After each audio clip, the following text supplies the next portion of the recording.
오늘의 찬양처럼 하나님께서 우리를 너무나 사랑하셔서 그 애들 독생자를 주시기까지 우리를 사랑하셨습니다. 그 사랑 앞에 우리가 나오게 하시고 오늘도 성령으로 말미암아 그 하나님의 사랑을 깨닫게 하심을 감사합니다. 지금 서로 한번 인사할까요? 사랑합니다, 축복합니다 한번 인사하시고, 네, 환영합니다, 반갑습니다 우리 인사합시다. 네, 우리 아버지 날인데 다시 한번 인사하는 게 좋을 것 같아요. 해피 파더스 데이 한번 인사합시다. 네.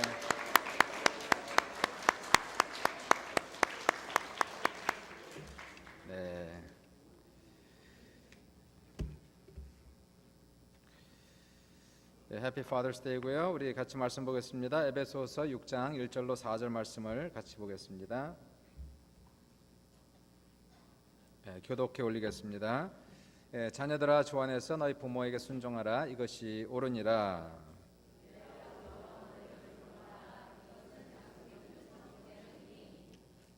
이로써 내가 잘되고 땅에서 장수하리라.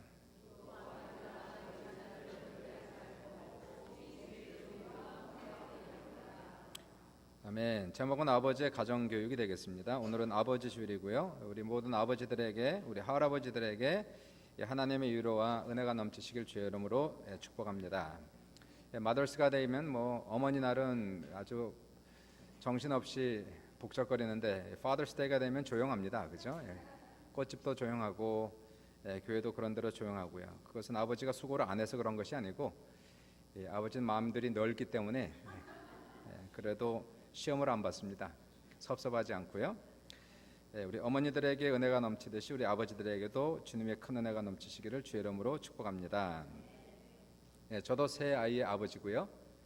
생각해 보니까 그 아빠라고 부를 수 있는 아버지가 있으면 감사하고 고마운 겁니다. 저는 10살 때 아버지가 뇌경색으로 돌아가셨기 때문에 오랫동안 아버지 없이 자랐죠.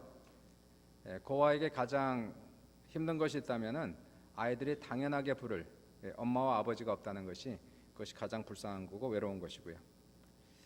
저도 아버지가 돌아가셨으니까 아빠라고 부를 분이 오랫동안 없었는데 예수 믿고 감사한 것, 가장 큰 것이 있다면 하나님을 아빠라고 부를 수 있어서, 아버지라고 부를 수 있어서 너무나 감사합니다.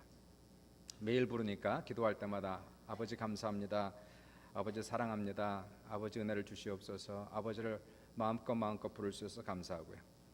또 감사한 것은 또 나를 아빠라고 부를 수 있는 아이가 셋이나 있어서 감사하고요. 이제 아이들이, 큰애는 벌써 나이가 30이 다 돼가는데요.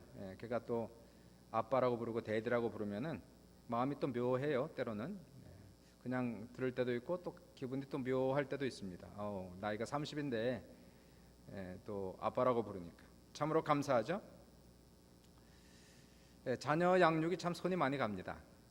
애를 낳는 것도 어렵지만 낳고 키우는 것은 더 많은 시간과 더 많은 노력과 희생이 많이 따르는 것이고요. 아이들을 양육하고 결혼만 시키면 자유가 되는 줄 알았는데 그게 아니었습니다. 연세 드신 분들이 그렇더라고. 그분들이 하는 것이 끝난 게 아니고 혹이 하나 더 달려온다고. 그래서 저도 혹이 2개가 더 달려왔는데, 물론 나쁜 혹이 아니라 이쁜 혹들이 달려왔습니다. 손주를 낳았어요. 또 이쁘지 않습니까? 안 봐줄 수가 없어요.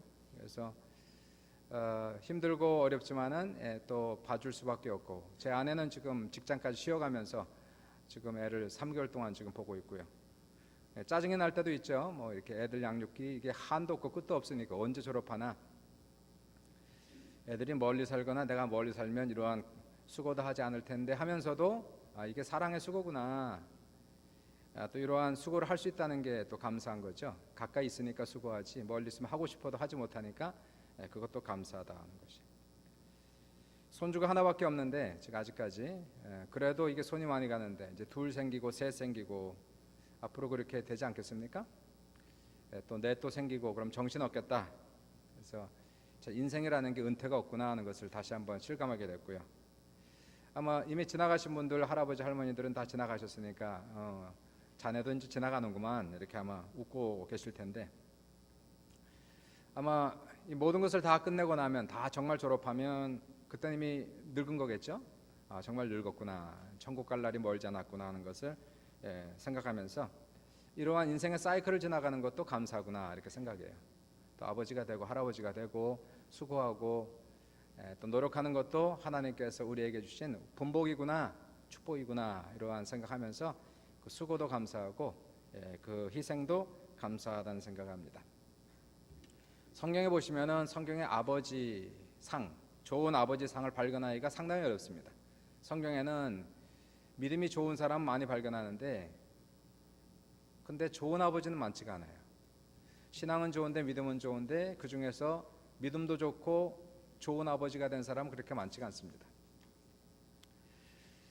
먼저 한번 보시면 성경에서 가장 훌륭한 믿음의 조상 하면 아브라함이 되지 않겠습니까? 아브라함 하면 모든 사람들이 존경하는, 다 그렇게 되고 싶어하는 믿음의 아버지인데 이분도 아버지로서는 그렇게 좋은 아버지였던 건 아닌 것 같아요.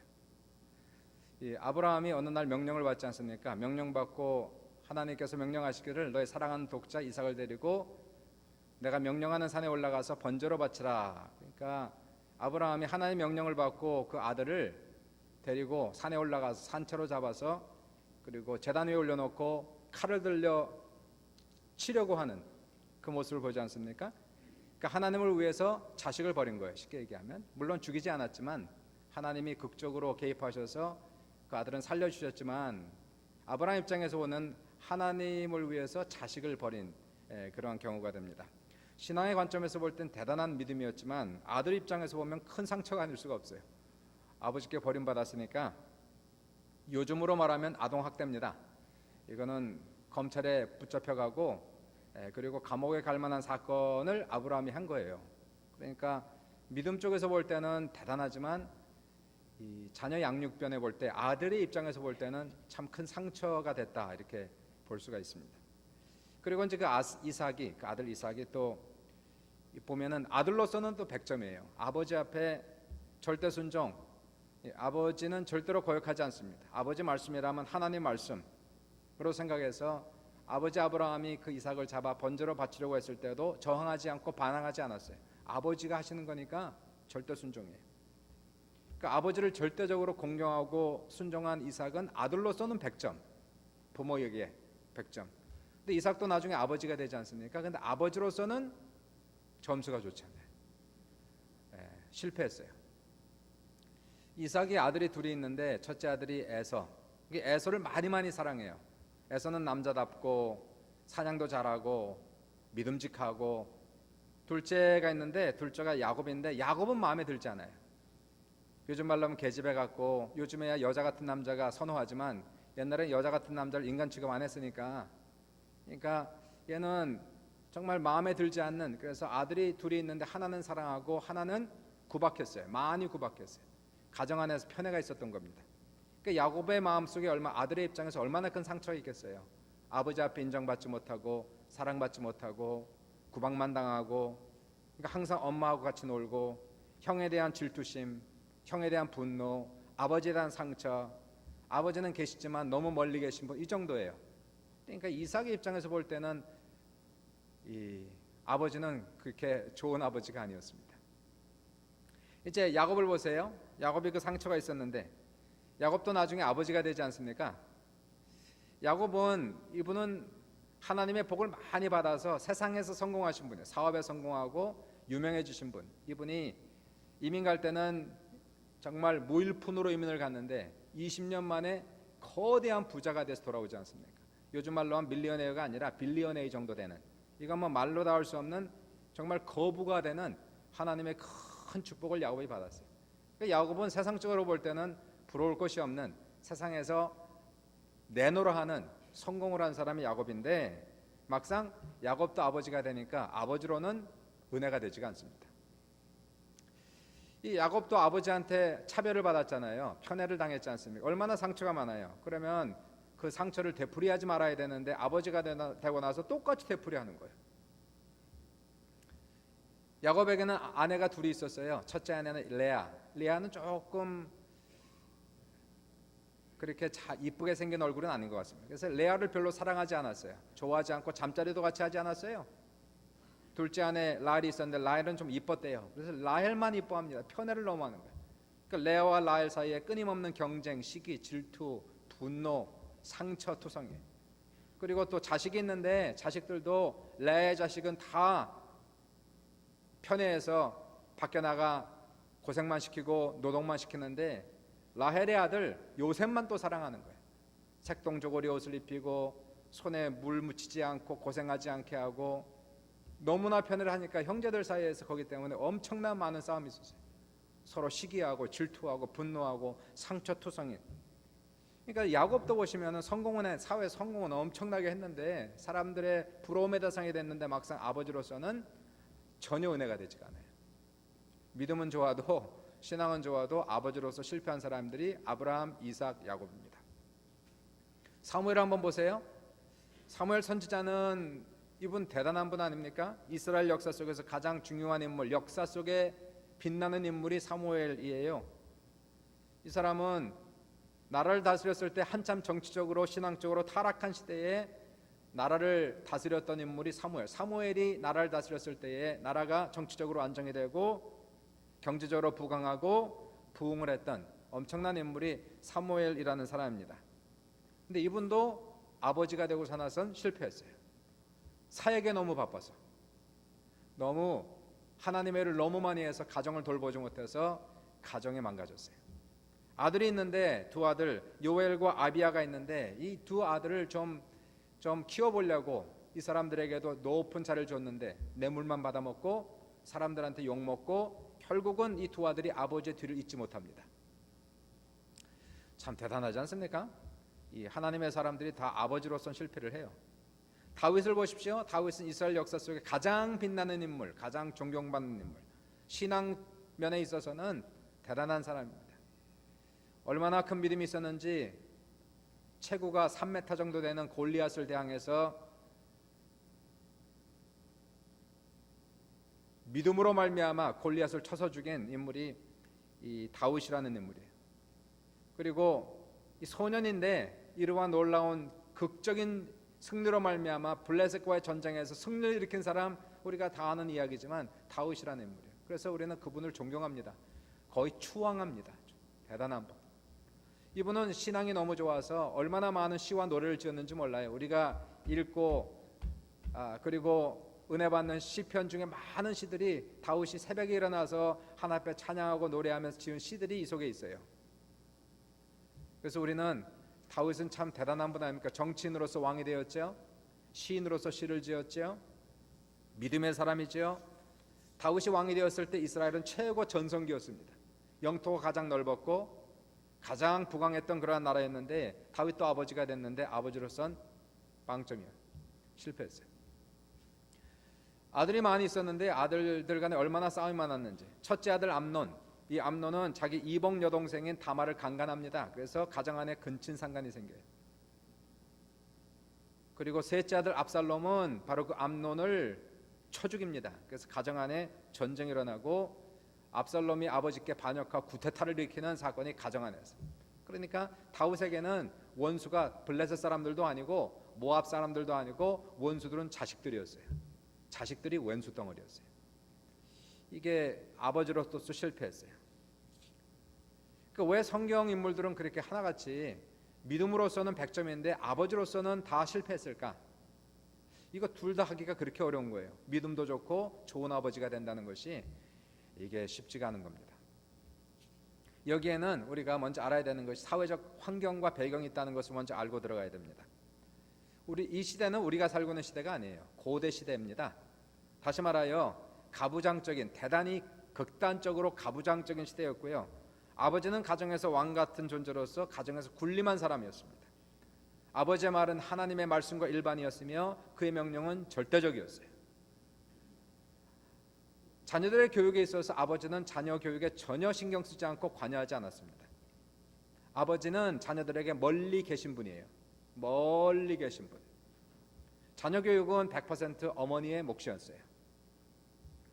열왕기서를 보시면 거기에 여러 왕들이 나오는데 참 재밌는 것이 어떤 왕들은 아주 의롭고 선한 왕들, 선왕들인데 그 아들들은 악한 왕이 나와요. 신기합니다. 부전자전이란 말이 무색할 정도로 어떻게 이렇게 좋은 왕 밑에서 악한 왕이 나오는지. 히스기야는 가장 최고의 왕인데 그의 아들 므낫세는 최악의 왕이지 않습니까? 그런데 또 반면에 어떤 왕은 최악의 왕인데 그의 아들과 자손들은 또 선왕이 되는 모습들을 우리가 볼 수 있게 돼요. 도대체 무슨 일이냐는 얘기예요. 분명히 아버지를 닮아갔는데 전혀 아버지를 닮지 않는 이러한 모습들은 왜 그럴까요? 왜냐하면 당시의 왕들은 정치하느라고 바빴어요. 그렇죠. 나라를 다스리니까 어떻게 가정일에 가사일에 신경을 씁니까? 가정일 가사일은 다 어머니한테 맡기고 와이프한테 맡겨서 어머니의 교육에 따라서 아이들의 인성이 결정된 것이 고대 시대였습니다. 우리는 이것을 옳다 그르다라고 얘기할 수 없어요. 그냥 사회적으로 그랬다는 겁니다. 그 당시에 그럴 수밖에 없었던 사회적 환경이 있었고요. 오늘날 우리가 살아가는 한국 사회도 지금은 많이 변했지만 몇십 년 전만 해도 똑같았어요. 거의 한 30년 전 이때만 해도 고대 사회를 방불할 정도의 그러한 시대적 배경을 우리가 지나갔어요. 아마 여기 연세 드신 분들은 이미 그러한 시대를 지나가서 오늘 여기 왔습니다. 그러다가 사회가 바뀌었어요. 세상이 바뀌었어요. 갑자기 바뀌었어요. 사회가 급속도로 현대화가 되면서 후현대화가 되면서 가치관이 바뀌고 생각이 바뀌고 생활 방식이 바뀌고 남자는 그래도 가정 안에서 왕이었는데 언제부터인가 그 왕권을 완전히 잃어버렸습니다. 군림할 수 없습니다. 왕같이 군림하는 시대는 끝났고요. 그러한 아버지들은 사회에서 배척당합니다. 지금 하루는 아버지가 장난감을 집에 사왔는데 애들이 셋이래요. 그래서 애들 세 개를 사와야 되는데 하나를 사오니까 애들이 서로 싸우죠. 싸워서 서로 갖겠다 그러니까 아버지가 엄마 말 제일 잘 듣는 사람한테 준다 그랬대요. 그러니까 애들이 엄마 말 제일 잘 듣는 사람한테 준다 그러니까 애들이 서로 바라보다가 그러면 엄마 말 제일 잘 듣는 아버지가 가지세요 그러더래요. 세상이 그렇게 됐어요. 세상이. 그리고 지금 이 시대는 아빠들이 자녀의 삶에 관여하는 시대, 그 교육에 신경 써야 되는 그러한 시대를 살아가고 있고, 아빠가 아이들의 교육에 전혀 관계하지 않는 아버지를 나쁜 아버지라고 지금 그럽니다. 사회가 바뀐 거예요. 문화가 바뀐 겁니다. 뭐 좋고 나쁘고를 떠나서 옛날엔 그랬고 지금은 이렇다는 것이에요. 오늘 4절을 보시면 본문에서 가정에서 아버지의 역할, 가정교육을 얘기하는데 4절에 또 아비들아 너희 자녀를 노엽게 하지 말고 오직 주의 교훈과 훈계로 양육하라 이렇게 말씀을 하세요. 너희 자녀들을 분노하게 하지 말라 이렇게 얘기하고 있습니다. 노엽게 하지 말라. 과거에는 그랬죠. 자녀들을 노엽게 했습니다. 함부로 때리고 윽박지르고 억압을 했어요. 그래서 아이들이 마음에 큰 상처를 받고 분이 올라왔어요. 물론 옛날에는 그렇게 분이 나도 상처를 받아도 아빠에게 어떻게 감히 대꾸를 할 수 없죠. 맞기만 하면서 그리고 억압을 당하면서 속으로만 멍이 들었던 시대가 옛날 시대. 지금은 그게 안 되죠. 더 나아가서 아이들을 교훈과 훈계로 양육했는데 어떻게 했냐면 아이들을 앞에 놓고 그렇게 훈계를 한 거예요. 이렇게 해라 저렇게 해라. 때로는 아이들한테 훈계하면서 혼을 내주면서 잘못된 건 혼을 내면서 그리고 그래도 안 되면 손바닥으로 때리든 종아리를 치든 해서 아이들을 그렇게 가르친 거예요. 근데 지금은 안 되는 겁니다. 이게. 시대가 바뀌었기 때문에 환경이 바뀌었기 때문에 사회가 바뀌었기 때문에 통하지를 않는 거예요. 특별히 물론 통하는 곳이 있긴 있습니다. 보수적인 사회는 가능해요. 아직까지 보수 힌두교 보수 회교, 특별히 저 시골 들어가면 이러한 직은 아직도 이렇게 애들을 양육하겠지만 우리가 살고 있는 시대는 너무 많이 바뀌었어요. 한국 사회 현대화가 됐습니다. 근대화가 되고 현대화가 되었고 지금은 생각이 사회가 가치관이 다 바뀌어서 이러한 것이 통하지 않는 그러한 시대를 살아가면서 우리가 해야 되는 질문은 무엇이냐 하면 이거예요. 옳고 그른 것을 말하는 것이 아니고요. 성경적이면서 동시에 시대에 맞는 교육 방법은 무엇인가 이거예요. 아버지로서 성경을 배제할 수 없잖아요. 성경적이어야 됩니다. 그러나 시대에 맞는 교육 방법을 선택해야 되는 거예요. 통하는 내가 해도 중요한 건 이게 워크를 해야 되는 거죠. 이게 통해야 되는 거 아닙니까? 열매가 있어야 될 거 아니에요. 그러니까 성경적이면서 어떻게 하면 시대적이고 아이들한테 통하는 교육 방법이 도대체 무엇인가를 우리가 빨리 찾아야 됩니다. 그리고 그 교육 방법을 사용해야 되는 거예요. 저는 세 가지를 간단하게 얘기한 첫 번째가 뭐냐면요. 첫 번째 따라해 보십시오. 모델링을 하는 거예요. 4절에 주의 교훈과 훈계로 양육하라 하시는데 어떻게 양육합니까? 말로 되는 게 아니고 지금은 때려서 되는 것이 아니고 보여줘야 됩니다. 보여줘야 돼요. 학교에서 선생은 옛날은 아닌데 지금은요, 특별히 대학을 간다든가 그럼 교수는 잘 가르쳐야 돼요. 인성은 별로 필요가 없어요. 그게 중요하지 않습니다. 뭐 그분이 착한지 뭐 이런 게 중요한 게 아니라 교수들은 잘 가르쳐야 됩니다. 왜냐, 학생들한테는 잘 가르치는 교수가 최고 교수. 잘 가르치지 못하면 아이들은 선생을 싫어하는 거예요. 잘 가르쳐야 돼요. 근데 교회는, 가정은 틀립니다. 여기는 잘 가르치는 것보다 가르치는 대로 살아가는 게 더 중요한 거예요. 하나님 말씀을 아는 것보다 실천하고 행동으로 옮기며 내 삶의 라이프 스타일에서 말씀이 배어나오는 것이 훨씬 더 중요한 시대를 살아가는 겁니다. 예수님을 보시면 예수님 모델링의 시초죠. 요한복음 13장을 보시면 거기에 주님이 돌아가시기 전날 저녁 제자들과 함께 만찬을 나누시면서 그들에게 사랑을 보여주셨어요. 말로 한 게 아니라 보여주셨어요. 저녁을 드시다가 일어나셔서 수건을 허리에 두르시고 그리고 대야에 물을 떠서 제자들의 발을 씻기셨습니다. 종이 하는 일을 하나님의 아들 예수 그리스도께서, 주인 되시고 머리 되신 예수 그리스도께서 제자들의 발을 무릎 꿇고 씻기시는 겸손과 섬김의 모습을 보여주셨어요. 이것을 다 하신 다음에 주님이 말씀하시기를 요한복음 13장 13절로 15절에 이르기까지 너희가 나를 선생이라 또는 주라 하니 너희 말이 옳도다. 내가 그러하다. 내가 주와 또는 선생에 대하여 너희 발을 씻겼으니 너희도 서로 발을 씻어주는 것이 옳으니라. 내가 너희에게 행한 것 같이 너희도 행하게 하려 하여 본을 보였노라. 이렇게 주님도 본을 보인 거예요. 예수님도 본을 보였어요. 제자들에게 이렇게 살아야 된다. 그러므로 본을 보이는 것은 가정교육에 있어서 최고입니다. 아이들은 부모를 보고 배우는 거예요. 잔소리 듣고 고침받는 게 아니고 보고 배웁니다. 마태복음 5장 14절 보시면은 너희는 세상의 빛이라 산 위에 있는 동네가 숨겨지지 못할 것이다. 산 위에 있는 동네를 숨길 수 있습니까? 다 드러나지 않습니까? 이 말씀이 가장 확실하게 적용되는 것이 어딜까요? 바로 가정. 밖에서는 숨길 수 있어요. 어느 정도. 교회에서도 어느 정도 숨길 수 있습니다.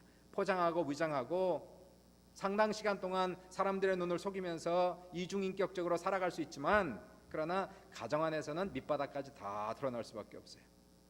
아내의 눈에, 남편의 눈에, 자녀의 눈에 우리의 속사람, 우리의 인격, 우리의 인성이 전부 다 드러납니다. 어떤 사람인지가.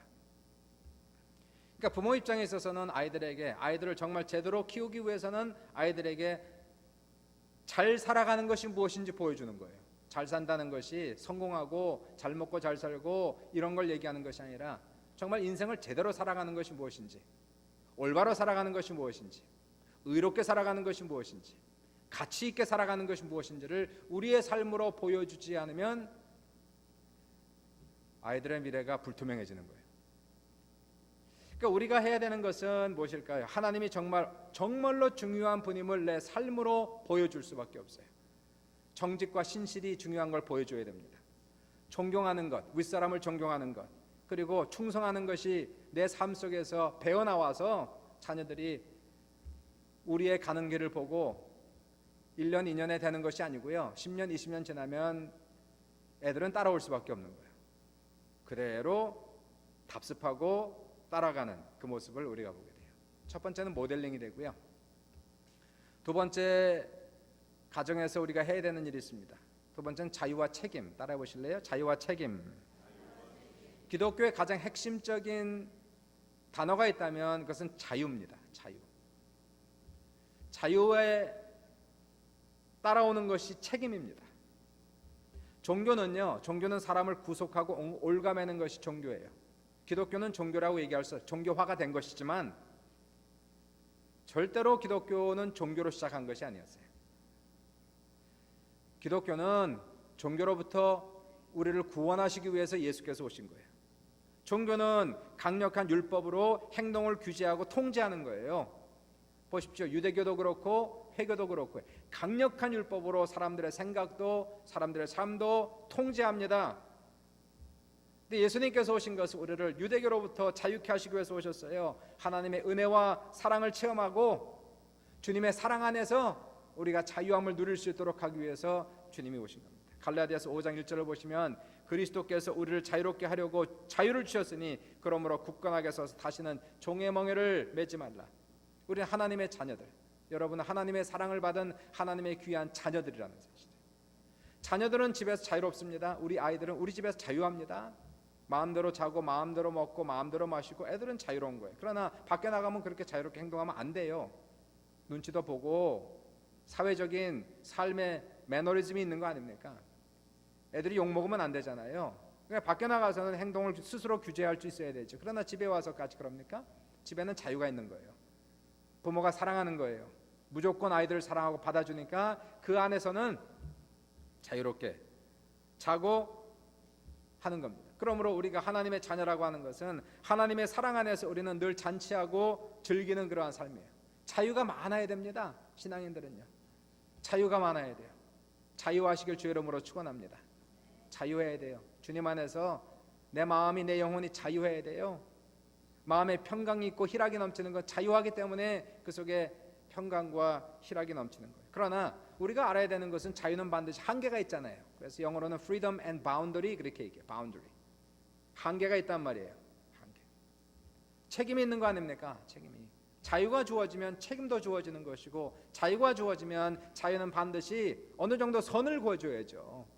그 선을 넘어가는 순간부터 방종이 되는 거 아닙니까? 선을 넘어가면서부터 죄악이 되는 거 아닙니까? 선을 넘어가면 위험한 삶이 된다는 거예요. 그러므로 갈라디아서 5장 13절에 형제들아 너희가 자유를 위하여 부르심을 입었으나 그러나 그 자유로 육체의 기회를 삼지 말고 오직 사랑으로 서로 종노릇하라. 그러므로 무슨 뜻일까? 마음대로 하라는 거예요. 마음대로 하세요. 그러나 죄만 짓지 마세요 이거예요. 우리는 서로 달라요. 다 괜찮아요. 뭐 똑같이 우리의 규격 맞게 신앙생활하는 게 아니고 조금씩 달라도 괜찮습니다. 괜찮아요. 그냥 편안하세요. 그러나 죄만 짓지 마세요 이거예요. 죄만 짓지 말라는 얘기예요. 누가 누구를 정죄합니까? 우리 주님께서 우리를 의롭다 하셨는데 누가 누구를 정죄하겠어요? 아무도 정죄할 사람이 없어요. 정죄해서는 안 됩니다. 자유가 있는 거예요. 주님 안에서 스스로 자유하고 상대방의 자유를 보장할 수 있는 그러한 신앙생활, 이것이 바로 기독교의 핵심 요소이라는 것이에요. 그러나 죄는 범하면 안 되잖아요. 죄를 범하는 것은 스스로 망가지는 것이고 가정을 망가뜨리는 것이기 때문에 항상 우리는 선을 거놓고 살아가야 되는 것이고요. 더 나아가 마음대로 해라. 그러나 모든 결정에 대해 스스로 결과에 책임지라 하는 거예요. 우리 아이들한테 늘 얘기하는 것이 그 얘기를 합니다. 행동을 하되 모든 결과 책임은 네가 져야 된다. 무슨 결정을 하든 어떤 결정을 하든 남을 탓하지 말고 자기 결정을 해서 결과가 나타나면 결코 남을 탓하면 안 되지요. 다른 사람을 비난해서도 안 되죠. 조상 탓하지 말고 부모 탓하지 말고 누구 욕하지 말고 모든 결정에 대한 책임은 본인 스스로 지는 것이 성인들로서 성숙한 사람들로서 해야 되는 것이다. 이것이 기독교의 근간입니다. 가장 중요한 핵심 요소라면 가정에서도 아이들에게 그렇게 해줘야 된다는 거예요. 가정에서는 아이들에게 자유를 많이 줘야 됩니다. 많이. 물론 어렸을 때는 책임이 뭔지 모르고 한계가 뭔지 모르니까 어느 정도 구속하지만 이제 아이들이 나이가 커갈수록 점점 더 우리는 아이들에게 자유의 폭을 넓혀주는 거예요. 넓혀줘야 돼요. 표현의 자유를 줘야 됩니다. 말하고 싶은 걸 말할 수 있게 해야 돼요. 윽박지르고 얘기하지 못하게 하고 이러는 것이 아니고 애들이 얘기하고 싶은 대로 얘기하게끔 내버려둬야죠. 내 마음에 들지 않 때로는 그것이 내 자존심이 상한다 할지라도 그래도 아이들한테 표현의 자유를 주는 거예요. 마음껏 얘기하고 마음껏 행동하라. 그러나 부모 입장에서 특별히 아빠 입장에서 왜냐하면 엄마들은 잘 못해요 그걸요. 하도 아이들한테 잔소리를 많이 하는 경우가 있어서 자꾸 잔소리하면 그 다음에 중요한 얘기를 할 때도 듣지 않습니다. 아빠가 해줘야 돼요. 선을 그어주는 거는 아빠들이 해줘야 됩니다. 자유라고 죄를 범해도 되고 반역을 해도 된다는 건 아니잖아요. 그건 아니지. 그건 아니지. 여기가 네 선이지. 이거 넘어가면 안 되지. 자녀가 넘어가야 말아야 될 선을 넘어갈 때 그것이 이제 우리가 거주는 거죠. 부모 입장에서 아빠 입장에서 거주는 거 아닙니까? 거줘야 돼. 왜냐 우리 신앙관이 있잖아요. 예수 믿는 사람으로서 우리가 정석이 있지 않습니까? 살아가야 되는. 거짓말하면 안 되잖아요. 우리가 악하면 안 되잖아요. 죄를 범하면 안 되잖아요. 선을 거주고 선을 넘어가면 한 번 두 번 얘기해서 선을 넘어가면 그때는 아빠들이 화를 내야 되는 거예요. 그냥 웃어 넘 허허 웃어 넘 그게 좋은 아빠가 아니란 말이에요. 화를 내고 항상 화를 내고 소리를 지르는 일주일에 한 번씩 그건 아니고요. 그러면 안 됩니다. 그럼 나중에 화를 내 또 화내는 또 소리 지르는 거 이게 안 통해요. 그게 아니고 아주 가끔 1년에 한 번씩 maybe 아주 가끔 그럴 때 화를 내면 그 화를 내는 건 아주 효과적입니다. 아이들한테 레슨으로선 최고의 레슨이 되는 거예요. 우리 예수님도 그렇게 좋은 분이지 않습니까? 모든 사람을 다 포용하고 모든 사람을 다 사랑하고 모든 사람을 다 용서했던 예수님이지만 선을 넘어갈 때는 화를 내신 거예요. 예수님께 성전에 들어가시니까 성전에서 예배드리는 모습이 있어야 되고 기도하는 냄새가 나야 되는데 그러한 모습은 전혀 없는 거예요. 인간적인 냄새가 너무 많은 거예요. 교회 안에 사람들이 돈을 바꾸고 장사를 하고 동물을 팔고 예수님께서 이건 아니다는 얘기지. 아니 용납할 게 있고 안 할 게 있지. 이거는 용납할 수 없는 거예요. 그래서 주님께서 화를 내시고 상을 둘러 엎으시고 채찍으로 동물을 때려 내어 쫓으면서 말씀하시기를 내 아버지 집은 만민이 기도하는 집이라 그러나 너희가 강도의 소굴로 만들었도다. 이 레슨은 정말 중요했습니다. 우리가 이것을 잊어먹을 수가 없어요. 왜냐하면 그렇게 좋으신 분이 한번 화를 내니까 모든 사람들이 주님의 그러한 분노를 받을 수밖에 없는 거예요. 이게요 우리 아빠로서 웃어넘길 일들은 웬만한 건 작은 일들은 그렇게 해야 돼요. 자존심 상했다가 무조건 화내고 윽박지르는 것은 좋은 아빠가 아닙니다. 그러나 우리가 참다가 이거는 프린서플로서 기독교인으로서 신앙인으로서 넘어가지 말아야 될 선을 넘어갈 때 그때는 아빠 입장에서 엄마를 도와줘야 되는 거예요. 엄마를 도와서 엄마가 할 수 없는 일들을 아빠가 거기서 화를 내고 선을 그어줌으로써 아이들한테 인성교육과 신앙교육을 확실하게 시키는 것은 대단히 효과적인 그런 방법이라는 것을 우리가 보게 됩니다. 마지막 세 번째로 진솔한 대화. 따라해보세요. 진솔한 대화. 엄마는 자녀들과 대화를 많이 해요. 우리 집 아이들도 엄마하고는 대화를 많이 합니다. 특별히 감성 대화를 많이 해요. 감성 대화. 마음과 마음이 통하는 감성 대화. 아버지들은 일반적으로 하는 분들도 있지만 일반적으로 아이들과 대화를 많이 하지 않는 편입니다. 특별히 감성 대화는 거의 없는 편이에요. 불편하죠. 이 감정을 내놓고 감정과 감정이 교감한다는 것이 그렇게 우리 한국 분들과 특별히 연세드신 분들 저까지 포함해서 그렇게 수월하지가 않습니다. 저는 대화는 많이 해도 감성 대화가 쉽지가 않아요. 저도 늙었는지 아니면은 제 성격인지 감성 대화는 잘 안 돼요. 근데 요즘에는 IQ보다는 EQ가 높아야 성공한다고 그러지 않습니까? 아이들과 감정이 통하는 대화를 하는 것은 대단히 중요한 것이고요. 그냥 얘기하는 거죠. 아이들이 커버리면 불가능합니다. 어려서부터 놀아주고 대화하는 연습을 많이 해야 되고요. 그리고 지금이라도 늦지 않은 거예요. 우리가 자꾸 노력하면 애들이 문을 열어요. 애들이 마음 문을 열어요. 말을 주고받으면 애들이 다가오지 않으면 나라도 먼저 다가가서 한 마디씩 두 마디씩 건네주고 그리고 사랑을 표현하면 언젠가 아이들도 마음을 열고 그리고 대화로 다가오는 부분을 우리가 볼 수 있습니다. 예수님도 보시면은 EQ가 높으셨어요. 그분은 우셨습니다. 하나님의 아들인데 많이 우셨어요. 기도하면서 울었어요. 그리고 힘이 들 때에는 제자들에게 나 힘들다 기도 좀 해달라 부탁했어요. 예수님도 감정을 감추지 아니하시고 감정을 드러내신 분인 것을 우리가 보면서 아이들이 아빠한테 원하는 것은 내가 보기에 완전한 걸 원하는 건 아닌 것 같아요. 물론 어렸을 때는 아버지가 최고인 줄 알았습니다. 최고인 줄 알았습니다. 근데 나이가 먹으면서 아빠가 최고가 아닌 것을 깨달았습니다. 주변에 엄마보다 더 이쁜 엄마들도 많고 아빠보다 더 멋있는 아빠들이 많다는 것을 철들면서 깨닫기 시작했어요. 아빠도 연약한 데가 있구나, 부족한 데가 있구나. 그래서 우리 아빠들도 이 아이들에게 저까지 포함해서 쉽지 않지만 우리 연약한 것을 털어놓고 얘기하면 그럼 아이들은 마음 문을 열고 찾아오는 것을 우리가 볼 수가 있게 돼요. 우리 첫째가 1살 반 때 제가 크게 한번 때린 적이 있는데요. 애가 모르니까 그렇죠. 그런 적이 있었어요. 새로 컨도를 이사를 갔는데 저 영하고 스틸에 있는데 컨도를 첫날이었습니다. 주일날이었습니다. 교회를 막 가려고 채비하고 있는데 첫째가 그때 1살 반이었거든요. 파운데이션을 들고 뒤집어가지고 화장실에서부터 베드룸으로 해서 리빙룸에서 그냥 완전히 여기 범벅을 해놨어요. 야, 얼마나 화가 나는지요. 그때 제 감정을 못 이기고 애를 좀 때렸어요. 근데 그게 20년 동안 제가 가슴에 맺혀갖고 한 걔가 22살쯤 됐을 때 제가 고백을 했습니다. 예, 내가 너를 때렸다. 미안하다. 애는 기억하지 못해도 그걸 감사하게 생각하더라고. 좋아하게 생각. 지금도 그 얘기를 합니다.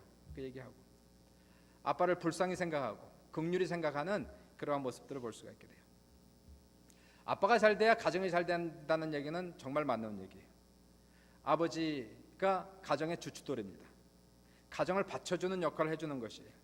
여기에서 중요한 것은 아내의 역할이 너무너무 큽니다. 아내는 남편을 격려하고 칭찬하고 세워주는 사람이 되셔야 돼요. 남편이 좀 부족할 수 있어요. 그러나 부족하다고 비난하고 비판하는 것은 자기를 해치고 가정을 해치는 그런 행위가 돼요. 남자들은 칭찬을 먹고 산다고 그러지 않습니까? 그렇습니다. 남자들은 칭찬을 먹고 산대요. 특별히 아내가 칭찬하고 아이들이 칭찬하면 기가 살아나고 어깨를 펴고 살아갈 수가 있는 것이에요. 아버지 날을 맞이했습니다. 1년 지나가면서 아버지들이 고생 많이 합니다. 힘들어합니다. 특별히 사회가 변하면서 격동하는 이러한 사회를 지나가면서 우리 아버지들에게 필요한 것은 하나님의 위로가 필요하고 격려가 필요한 것이. 오늘도 이 예배를 통해서 하나님의 은혜를 무한하게 체험하시고 또 아내들 또 자녀들을 통하여서 오늘 많은 위로를 받으시는 귀한 하루 될 수 있기를 주님의 이름으로 축원합니다.